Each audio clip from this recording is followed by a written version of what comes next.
All right, homework 11 starts off with writing the equation of the circle given its center and a point on the circle. So again, general form of a circle, x minus h squared plus y minus k squared equals the radius squared, which h and k being the center.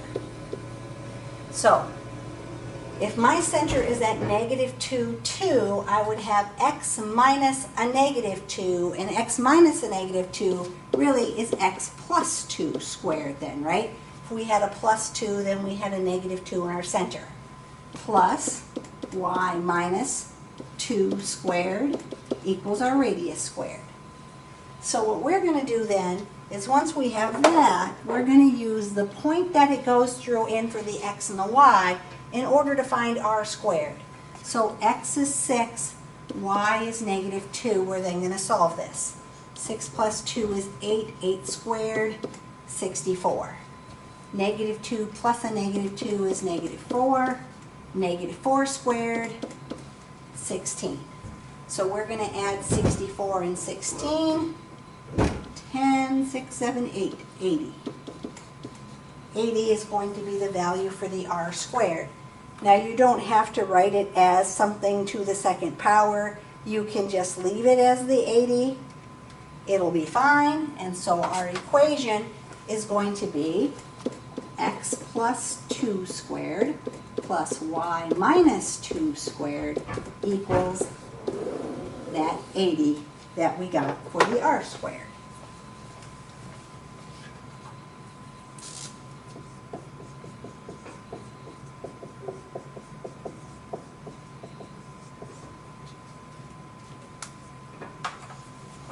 So number 2, going to be the same kind of thing. I want to find the equation of my circle that has a center at 0, negative 2, passes through the point 2, 4. So I know I'm going to have x minus 0 squared plus y minus a negative 2, so plus 2 squared equals r squared.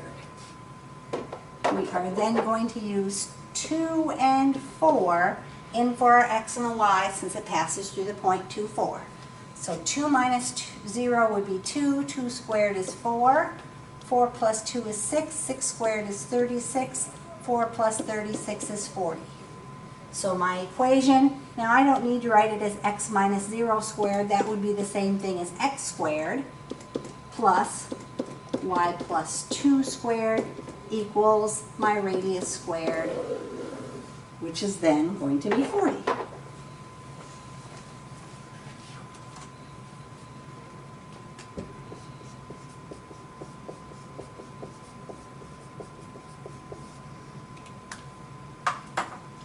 So for the third one, center at 6, negative 2. So x minus 6 squared plus y minus a negative 2, which would make it plus 2 squared, equals r squared. They seemed like putting that negative 2 in for the y. Passes through the point 2, negative 6. So 2 minus 6 would be negative 4. Negative 4 squared is 16. Negative 6 plus 2 is negative 4. Negative 4 squared is 16. 16 plus 16 is 32. So I'm going to have x minus 6 squared plus y plus 2 squared equals my radius squared of 32. And that's going to be the equation of my circle. Easy enough.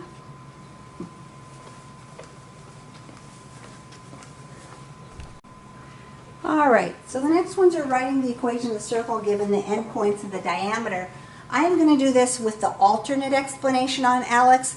The first explanation has you use both the midpoint formula and the distance formula, but I always like to do my problems the same type of way. So I'm going to use the midpoint formula, and then I'm going to do the problems like I did 1, 2, and 3. So if you're looking, look for the alternate explanation. That's the way I do it instead of the first way they do it on Alex.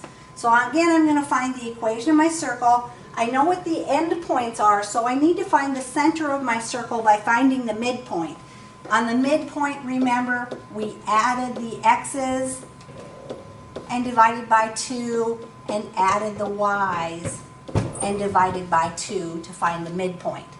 So 6 plus 6 divided by 2, 12 divided by 2 is 6. Negative 2 plus 4 divided by 2 would give me 2 over 2, which is 1. So 6, 1 is going to be the midpoint of my circle. So now I can say that x minus 6 squared plus y minus 1 squared equals my radius squared. And like I said, what they're going to do is use the distance formula to find the radius by going from the center to the end point, which would be the radius. I'm just going to go ahead and do it the same way we did the previous problem. So I'm going to put in 6 and negative 2 for my x and y. It doesn't matter which one of those 2 points you use, just pick one. So 6 minus 6 is 0. 0 squared is still 0. Negative 2 minus 1 is negative 3. Negative 3 squared is 9, which means my radius squared is 9. So my equation, x minus 6 squared plus y minus 1 squared equals 9. Again, I figure why learn 2 different ways of doing it? If you've already done this on the previous type problem, it works.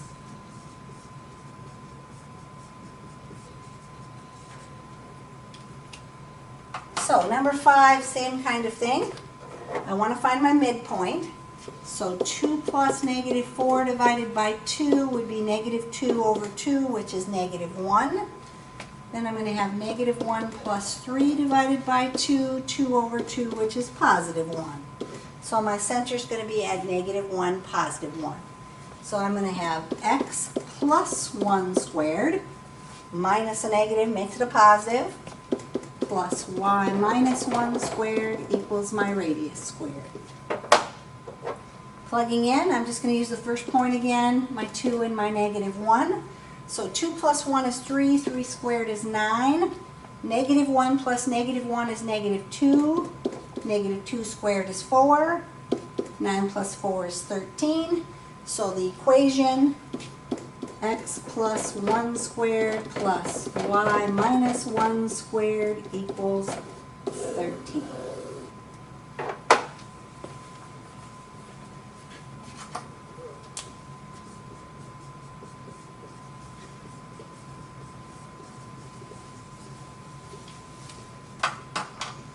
And number 6.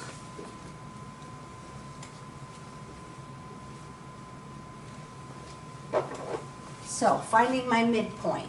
4 plus 2 divided by 2, 6 over 2 is 3. Negative 4 plus 5 over 2, and negative 4 plus 5 is 1, so 1/2. And yes, sometimes you will get fractions in there. It'll be okay. So I'm going to have x minus 3 squared plus y minus a half squared equals my radius squared. Plugging in one of my points, I think I'll go with the 2, 5 this time, just so I don't have negatives to worry about. 2 minus 3 is negative 1. Negative 1 squared is positive 1.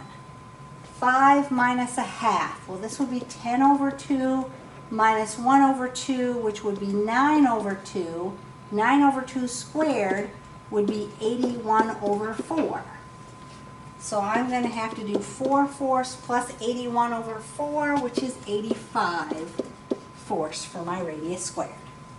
So my equation, x minus 3 squared plus y minus 1/2 squared equals 85 fourths. So yes, we will throw some fraction ones in there just so you can practice with your fractions. They don't ever let you forget those. 7, 8, and 9, identifying functions from a relation. A relation is a set of ordered pairs, normally written as points, but might be written some other way. We want to decide, is our relation a function? In order to be a function, each value in the domain can only have one corresponding value in the range.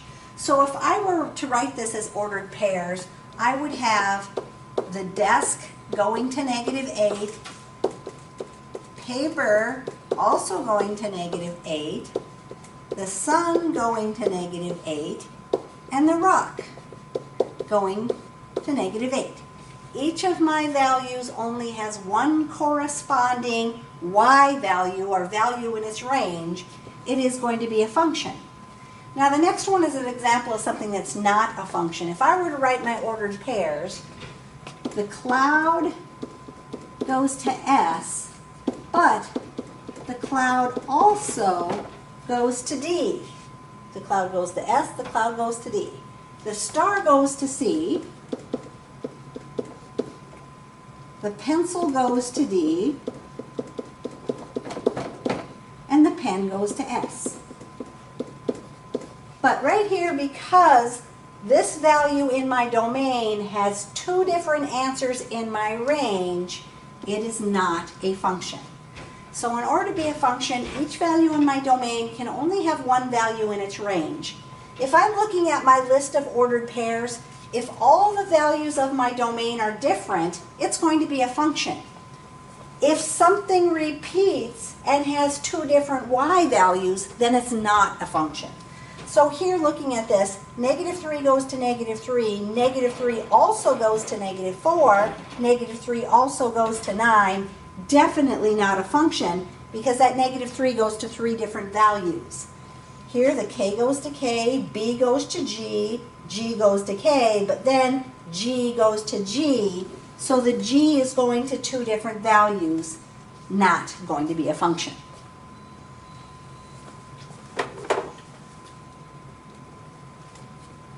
So on number 8 again, if it is a function, each value in my domain can only have one value in my range. The sun goes to negative 9, however the rock goes to negative 9 and to 2. The rock goes to two different values, not a function. Here the moon goes to M, the tree goes to M, the door goes to M, the sky goes to M, the lake goes to M. Although they all go to the same thing, they each only go to one value. It is a function. Here, 2 goes to negative 1, negative 8 goes to negative 1, 6 goes to 2, negative 2 goes to 2. All of my values in my domain are different. It is going to be a function because they each only have one value that they go to. R goes to Y, S goes to Y, M goes to Y, Y goes to Y. That's kind of like this one up here. They're all four different. They all go to the same thing, but that's okay. It is a function because each value of my domain only has one corresponding value in my range.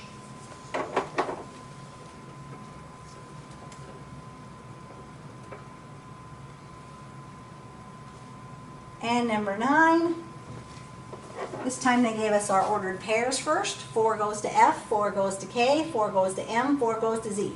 Definitely not a function. The 4 goes to four different values in my range. 7 goes to negative 1, negative 1 goes to negative 1, 4 goes to 4, up, but negative 1 goes to 4. The negative 1 goes to two different values, not a function. K goes to C, R goes to C, N goes to X, X goes to C. Each of them only go to one value. It is a function. And here again, each of them all go to the star, but each of them only have one corresponding value. It is going to be a function. So for my relation, my set of ordered pairs, if it is a function, each value in the domain can only have one value in the range.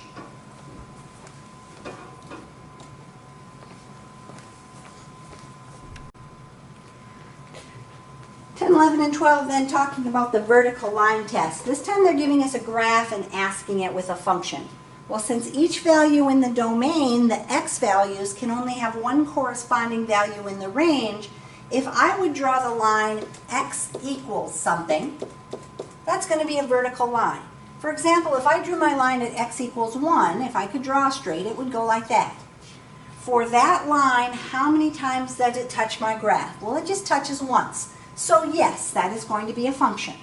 What they're going to say is if you can draw any vertical line that touches more than once, it is not a function. So here, if I drew my vertical line here, it touches once. If I draw it on this side of my graph, it only touches once. For any vertical line I can draw, the most I'm going to get is once. So yes, that is a function. If I look at this one, if I draw my line here, it touches once, here it touches once, here it touches once, here it touches once, here it touches once, here it touches once, here it touches once. Yes, for every line I can draw, I'm only going to touch at most once.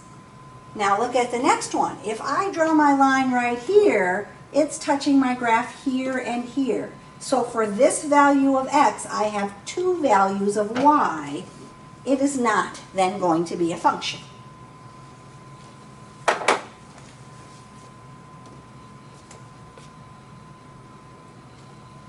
The last two on that one. Here, if I draw my line right here, I'm touching 1, 2, 3 places. Not going to be a function. If I happen to draw my line right here, I touch 2 places. It's not going to be a function. So if anywhere I can draw a vertical line that touches my graph more than once, it is not a function.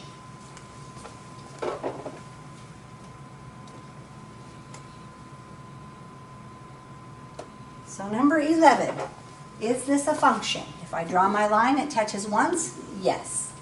Is it a function? If I draw my line here, it touches twice. Not a function. Is this one a function? That's okay, that's okay. I don't have any points that are overlapping. Yes, it's going to be a function because every line I draw is just going to touch once. Here, if I draw my line, it touches twice. Not a function.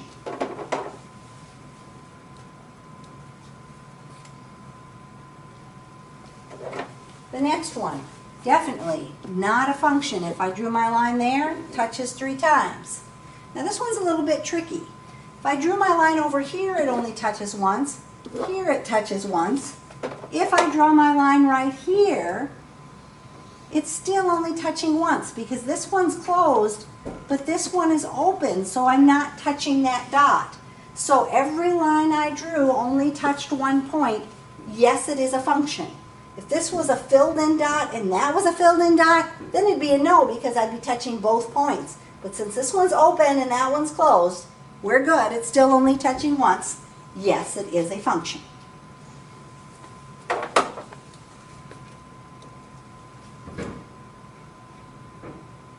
Number 12 then, same kind of thing. Is this a function or not?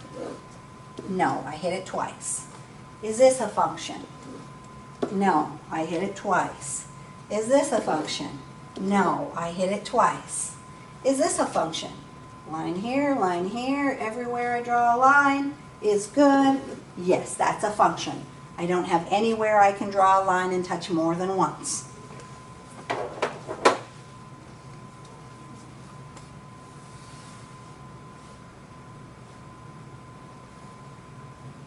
And the last two on number 12. Is this a function? Nope, I can hit it twice there. Is this a function? Yes, if I draw my line, I'm only going to touch once, and it's a vertical line that we're drawing to test to see if it's a function. So the vertical line test, if I can draw a vertical line that touches more than once, it is not a function. All right, on these next ones, we're evaluating functions written in functional notation. If I'm finding f of 7, it means I'm putting 7 in, and I'm actually only working on this right side of my equation. F of 7 means I'm going to do 4 plus the square root of, and I'm going to put 7 in there, so 7 minus 2. And then I want to simplify as much as possible. So f of 7 is going to equal 4 plus the square root of 5. 7 minus 2 is 5.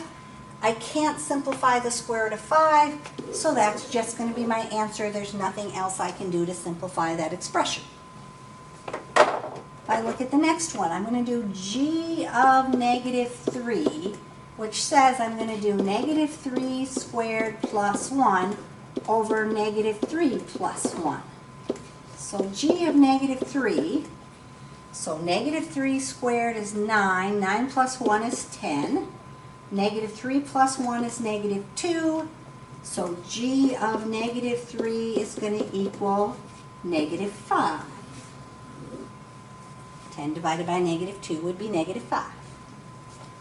And then I'm going to do my h. H of 2/3 means I'm going to do the absolute value of negative 12 plus 9 times 2/3. I would have to simplify inside my absolute value first, doing the multiplication. So here 3 goes into 9, 3 times 2 is 6. Negative 12 plus 6 would be negative 6, and the absolute value of negative 6 is 6. So h of 2/3 is going to equal a positive 6 for my answer. So I'm just plugging the numbers in, simplifying as much as possible.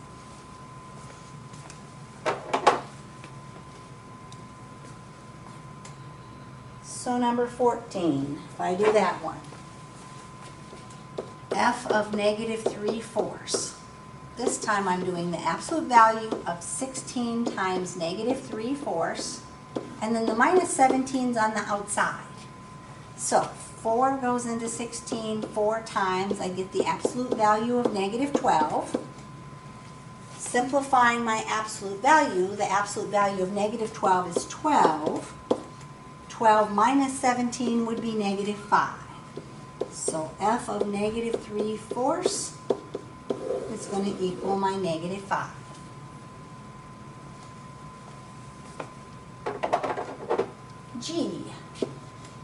G of negative 5 means I'm going to have negative 5 on top, because I just have the x up there, minus 5 subtracting negative 5 squared. Since I have to follow my order of operations, I'm going to square my negative 5 first, which is 25. So now I have negative 5 minus 25 on the bottom. So I'm going to get negative 5 over a negative 30, which simplifies into a positive 1/6. So g of negative 5 is equal to 1/6. Squeeze my h in there. Good thing it's not a very long one. H of 4.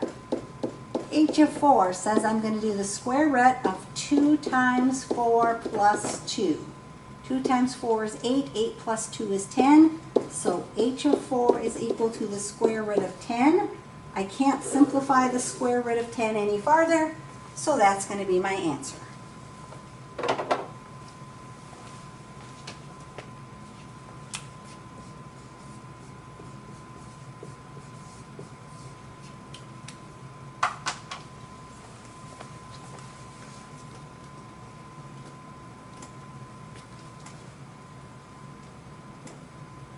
And number 15, same kind of thing. So I'm going to do f of 2, so I'm going to do 4 plus the square root of 2 minus 2. Well, 2 minus 2 is 0, so 4 plus 0 is just 4, so f of 2 is going to equal 4. Not much to do to that one. G of 6. G of 6 means I'm going to do the absolute value of 3/2 times 6 minus 10. 2 goes into 6 3 times. 3 times 3 is 9. 9 minus 10 is negative 1. The absolute value of negative 1 is positive 1.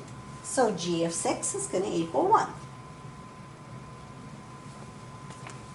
And my h, I'm going to do h of negative 2. So negative 2 over negative 2 squared minus 10.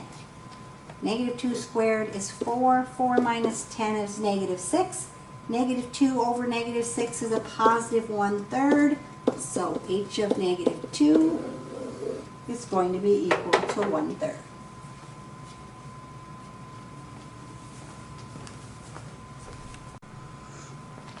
16, 17, 18, talking about the domain of a function. Normally the domain of a linear function or a cubic function or a quadratic function is all real numbers from negative infinity to positive infinity, because you can put anything in for x and still get a y value. However, when we have things like fractions and square roots, we have to eliminate some things from our domain because there's cases where we get something that's undefined. So with a fraction, we know division by 0 is not defined. We can't have 0 on the bottom of our fraction. It wants us to find all the values of x that are not in the domain, because most values of x will work. There's just a few that won't.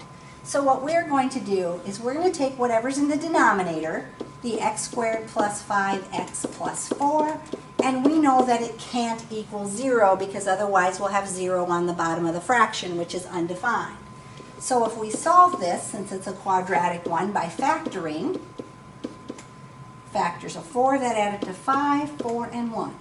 So again, since it's set equal to 0, we end up moving it over and getting the opposite. X can't be negative 4 or negative 1. So since it says what values are not in the domain, negative 4 and negative 1 would be values not in my domain because they're giving me 0 on the bottom of my fraction.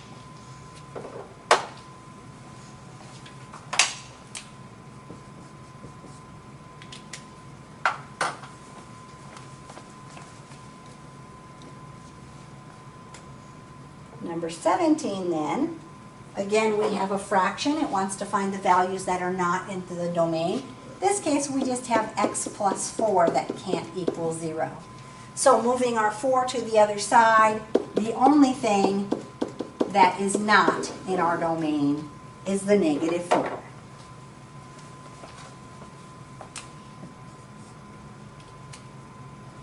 And number 18, same kind of thing. I've got a fraction. I know the denominator, the x squared minus 1 cannot equal 0. If I factor that out, x and x, plus and a minus, and a 1 and a 1. So x can't equal, here negative 1 would give me 0, here positive 1 would give me 0. So negative 1 and positive 1 are the values that are not in my domain. So on a fraction, we always have to watch for those undefined values that we can't have by setting it equal to 0 and solving. 19, 20, and 21, talking about the domain of my square root function. On a square root function, the square root cannot be negative, right? We can't take the square root of a negative value unless we're working with imaginary numbers. So whatever is under the square root, in this case, the negative 6x plus 24 has to be positive, or it could be equal to 0. So we're going to say that the negative 6x plus 24 has to be greater than or equal to 0. The part under the square root has to be greater than or equal to 0. So solving this, we would minus our 24. Negative 6x is greater than or equal to negative 24. We would divide by our negative 6. Since we divided by a negative, we reverse our inequality. X has to be less than or equal to 4. However, the problem tells me to write my answer using interval notation. This is inequality notation. If I think about that on my number line, I'm doing this, right? And so my interval is going to go from left to right, negative infinity to positive 4. I'm not on infinity, so I use a parenthesis. I am on the 4, so that end's going to have a bracket. And that's what my answer is going to look like in interval notation, which is what they specify.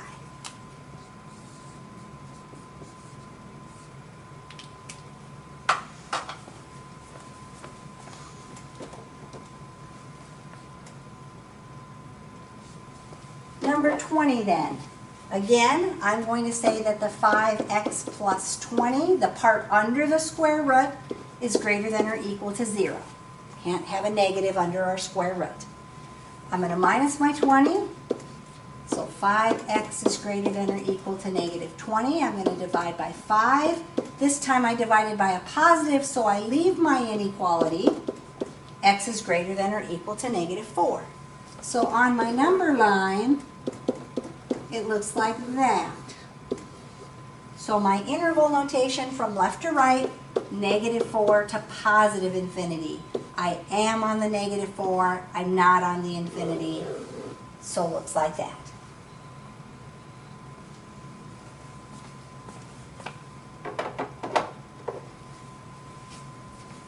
The next one, same kind of thing. Negative 3x minus 24 has to be greater than or equal to 0. So I'm going to add my 24. Negative 3x is greater than or equal to 24. Dividing. X is, I divided by a negative 3, so less than or equal to negative 8. So again, on my number line, I'm going this way. I'm going from negative infinity to negative 8. Can't be on infinity, but I am equal to that negative 8. So that's going to be my solution. Now I just want to point out that you will have problems that look something like this. The square root of negative 3x and the plus 24 is out here. When I'm looking for the domain, I'm not worried about anything that's not under the square root, just the part that is under the square root. So I'm just using this, the negative 3x has to be greater than or equal to 0, and solving it from there. So when we look at the domain of our square root, it's only what's underneath the square root, not necessarily the entire problem that you have to solve.